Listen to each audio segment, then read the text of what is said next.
शिकारी कुत्ते हैं और उसके ये सब 6 बच्चे हैं। एसीजी स्टार्टर में हम काम करने जा रहे हैं गाइज। अब हमारे अरुण जोशी जी समझाएंगे आपको, मतलब एग्जाम्पल के तौर पे भी। पहले एक आपने वैसे समझाना है भाई कैसे नॉर्थ साउथ थोड़ा है पहले, फिर एग्जाम्पल देना है। तो एग्जाम्पल दो हुए जो अपने वाला जो महाराष्ट्र के एग्जाम्पल हैं वे समझाने हैं, ठीक है, जो भी है, ठीक है। तो अरुण जोशी जी अब आएंगे हमारे को और ये समझाएंगे जो एसीजी स्टार्टर किस प्रक्रिया पे काम कर रहा है। ये होंडा शाइन, उसके बाद एक्टिवा, इसमें अभी जो नया एसीजी स्टार्टर सिस्टम आया हुआ है, इसके अंदर ये 3 फेज का जो अपना कॉयल का सब 18 कॉयल का जो गुच्छा है, तो उसके सामने एक परमानेंट मैग्नेट है।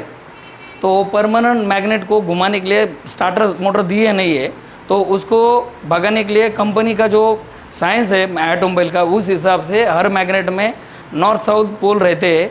और आपने को बचपन से जो भी सिखाया कि जिस सामने वाला समझो नॉर्थ पोल के सामने नॉर्थ आ गया या साउथ के सामने साउथ आ गया, तो एक दूसरे को वहाँ से भागने की कोशिश करता है। वही लॉजिक का उन्होंने उपयोग करके वो जो 3 वायर है ये मोटे वाले, उनसे ये काम करवा ले रहा है ECU। लेकिन उसको सिग्नल ये 5 जो सेंसर CKP सेंसर 4 सेंसर जो है, जो उसमें से 3 सेंसर जो है हॉल सेंसर है और एक सिग्नल है और एक अपना हाँ क्रैंक सेंसर है। 3 हॉल सेंसर, एक सेंसर बोल रहा था जो ना पूरी को बोलते हैं और उन्हें क्रैंक सेंसर बोलते हैं कंपनी उसमें, लेकिन 3 हॉल सेंसर है, एक PCB के बोलते हैं, तो उसको बताएगा। उस हिसाब से वो काम करवा के लेता है। तो उस टाइम पे ये सेंसर इसी को बता देते हैं भाई इस पोजीशन पे वो मैग्नेट है, उसको भगाना है। तो किसके सामने कौन सा ये साउथ पोल या नॉर्थ पोल आने वाला है, तो इसको जो इलेक्ट्रॉन्स छोड़े जाते हैं इस तीनों वायर से, उस हिसाब से उसका जो मैग्नेटिक फील्ड तैयार होता है, तो उसको अपने आप भागना ही पड़ता है। और अपना जो काम है उसको भगा के बगैर स्टार्टर का गाड़ी चालू करने का ये सिस्टम इस सिस्टम में होता है। जी, यहाँ जो सिग्नल वायर है वो 3 फेस है। 3 फेस को कंट्रोल करने के लिए जो कि 3 हॉल सेंसर है, एक PCB है। हर फेस के लिए एक हॉल सेंसर है, जिनमें 3 हॉल सेंसर, साथ में एक PCB जो अपना करंट जनरेट करता है। तो 3 हॉल सेंसर किसके लिए है? घुमाने के लिए है। एक दूसरा एक है खाली स्पार्क करने के लिए, ठीक है। अब सर थोड़ा एग्जांपल आप लोगों को थोड़ा समझ में आ गया होगा और थोड़ा एग्जांपल दो जो आप कुत्ते बच्चे का कुत्ते का। ये दरअसल गांव का बड़ा ठाकुर है, बदमाश है, लेकिन ये चोरों का बादशाह है खुद ही। तो उसके तरफ 3 शिकारी कुत्ते हैं और उसके ये सब 6 बच्चे हैं। बच्चे लेकिन इतने बड़े नहीं है कि चोरों को भागा सके, लेकिन वो बताते पिताजी यहाँ पे चोर है, उसको इधर से भागाओ। फिर वो शिकारी कुत्ते को उन हिसाब से भागाता है। और शिकारी कुत्तों का भी ऐसा पोजीशन है, ये जो चोर है इसको मालूम है कि किस चोर को सामने कुछ खुजले वाला कुत्ता, कान काटा वो कुत्ता, लंगड़ा कुत्ता, किससे वो भागेगा। तो वही हिसाब से वो ऑर्डर देता है इनको। और ये बार बार बोलते हैं पिताजी खिड़की के पास है, पिताजी वो हाउस के पास है, नल के पास है। वो हिसाब से वो भागता है और भागने का काम हो गया तो वो बोलता है छोड़ दो अभी बच्चों, बैठो जगह पे।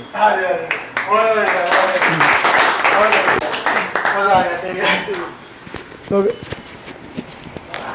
गाइस जो हमारी ट्रेनिंग होती है इस तरह से होती है। एक हमारे जोशी जी आ रहे हैं, एग्जांपल में माहिर है, मैं ऐसे एग्जांपल नहीं दे पाता, ठीक है। कुछ नहीं बड़ा कुत्ते रही है, कुत्ते भाई बहुत मजा आ गया, कान कटे कुत्ते, ठीक है। लेकिन मजा भी आता है, ऐसे ट्रेनिंग में भी मजा आता है और साथ में हम समझ भी जाते हैं। तो आप काम करवा रहे हैं ना उससे। हाँ जी, काम करवा रहा है। तो मैं आशा करता हूँ भाई आप लोगों को सबको समझ में आया कि नहीं आया, और भाइयों को समझ आया नहीं आया, या खुजली कुत्ते में उसमें टके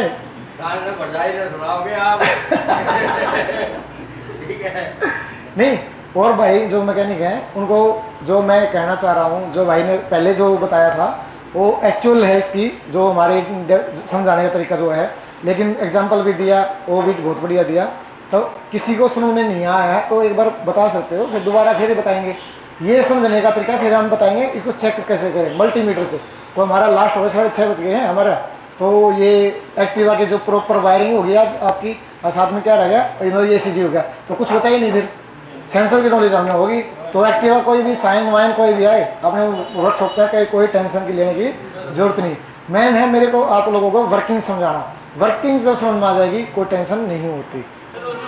मोटी वाले तीनों ऊपर वाले जी तो क्या इनपुट है ये जिस टाइम बटन दबाते हैं तो बैटरी से इधर ये वो भेज रहे हैं, आउटपुट दे रहे हैं, इसमें जाएगा करंट, जब तो इलेक्ट्रिक ये पैदा होगी। इधर करंट जा रहा है, इधर करंट जा रहा है, लेकिन ये मत सोचो तीनों से जा रहा है। कौन से में जा रहा है? वो तीनों फेस में बारी बारी करके जाएगा। जो कौन हॉल सेंसर बताएंगे इसको, हॉल सेंसर बताएंगे किसके सामने क्या आ रहा है। तो 3 फेस में कौन से वर्क कराना है, वो सारे हॉल सेंसर और ECU का काम है।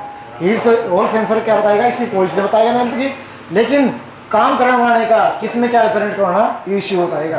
और चार्जिंग के लिए कौन सा तार में जाता है? चार्जिंग के लिए एक तार वो डाल दिया है, कौन सा, एक कहाँ से, ECU से, रेड पे ब्लैक जो डला हुआ है, ECU में डला हुआ है। अच्छा ठीक ये चार्जिंग के लिए भी है, और साथ में कौन सा था, सेल्फ के लिए भी है। इसी में सेल्फ बढ़ाएगा, इसी से चार्जिंग जाएगा। रेड पे ब्लैक जो मोटा वायर है, हाँ बस वही चीज़ है, उसी में चार्जिंग है, पावर देनी है। न्यूट्रल भी उसी में जाता है और ग्राउंड भी उसी में है। तो आगे क्लियर होगा सबका? सर वो 3 वायर जो है सिग्नल के लिए, कौन से?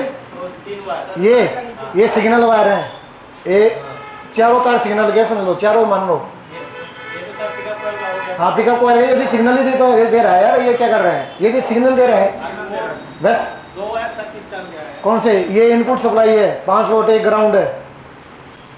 ये पॉजिटिव है, 5 से 7 वोल्ट मैंने लिख भी दिया, लिख दिया यहाँ पे 5 से 7 वोल्ट देखनी है मैं। वो सर दोनों में रहेगा, एक में वो हॉल सेंसर को काम कराने के लिए। हाँ ये सेंसर काम कराएगा इससे, इसमें सप्लाई छोड़ के।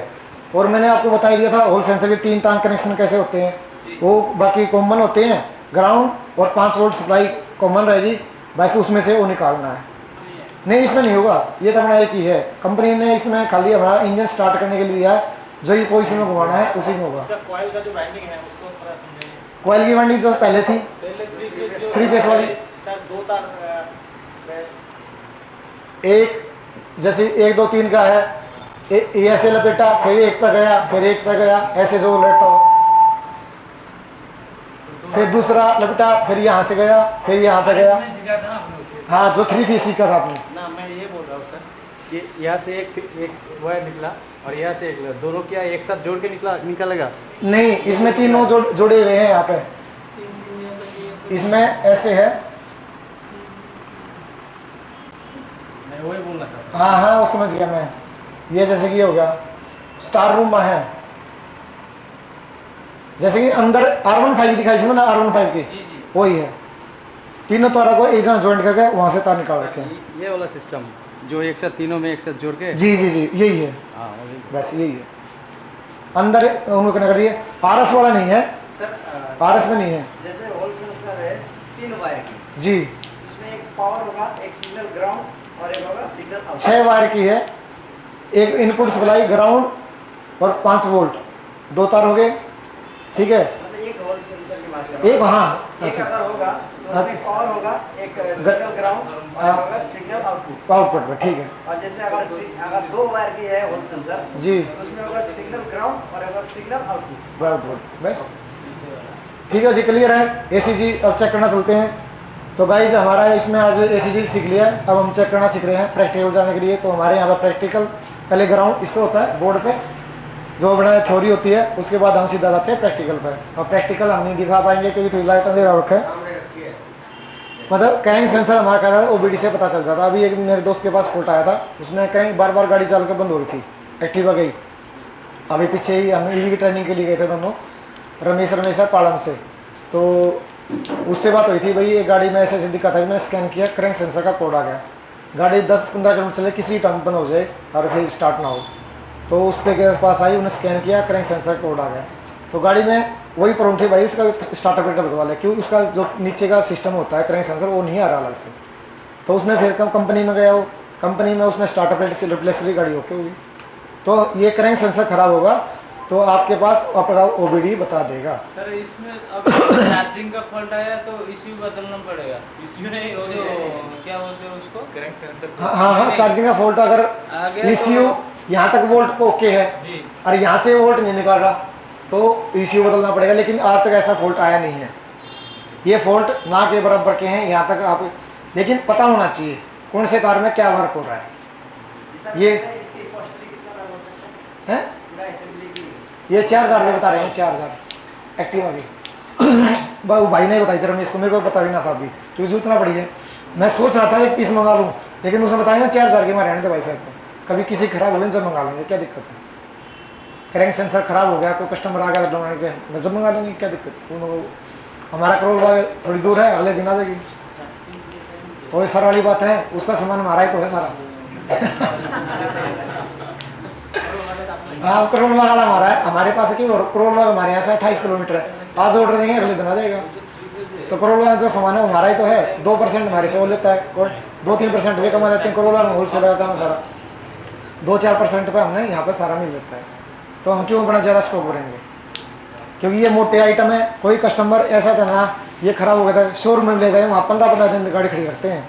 हम तो फिर भी 2-3 दिन में कर देंगे, लेकिन शोरूम में नहीं होगी इतनी जल्दी। शोरूम का हर चीज़ में टाइम वहाँ 10 दिन 15 दिन सर स्टॉक में नहीं है, आपको रुकना पड़ेगा। कस्टमर क्या करेगा, छोड़नी पड़ेगी गाड़ी।